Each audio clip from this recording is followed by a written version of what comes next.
And joining us now is our Chief Health Editor, Dr. Nandi. Dr. Nandi, good afternoon. Afternoon, Alan. How are you? I'm good, doctor. So a lot of people know, why are these numbers continuing to rise? School sports, is that something that's continuing to drive up the numbers, or is it something else?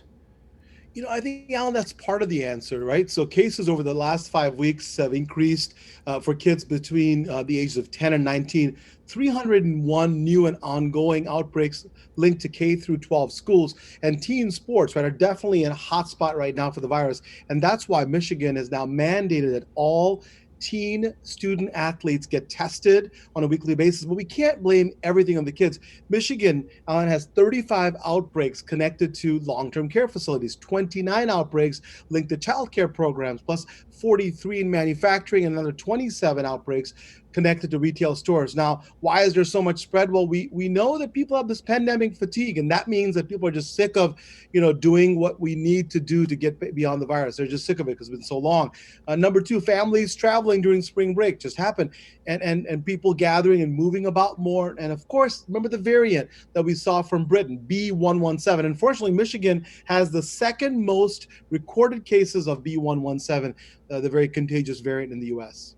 You know, Doc, you look at the map of the U.S. and Michigan is #1 with the worst amount of cases. We mentioned just a few moments ago that the CDC right now has teams on the ground here in Michigan.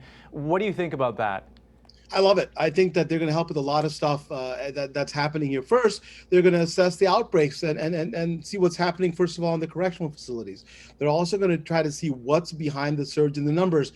They're going to do more surveillance. They're going to sequence virus samples. And we'll find out, hey, is it the B.1.1.7 that's causing this or something else?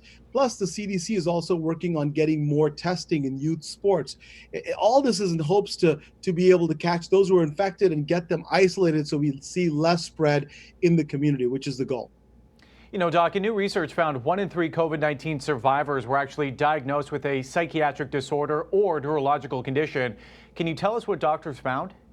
Yeah, this was really scary to me when I saw that this morning. So it's 236 patients aged 10 and up who had COVID-19. And what the researchers did was analyzed electronic health records. And Alan, the data revealed this, and this was startling, that more than 1/3 had developed mental health and neurological disorders within 6 months of being infected, right? And here's what the researchers found. 17% of the patients diagnosed with anxiety, 14% mood disorders, 7% substance abuse disorders, 7% had suffered from a stroke while in intensive care, 5% with insomnia, and 2% actually diagnosed with dementia. I think we really need to pay attention to this. We can't blow this off. We don't know how the virus is going to affect our bodies. So really, to me, the goal is crystal clear. We got to avoid getting infected, right?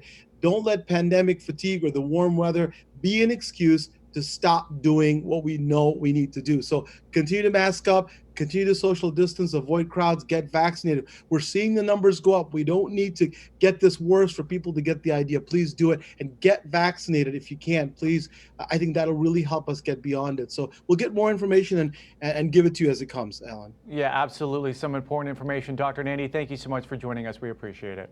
My pleasure. Thank you.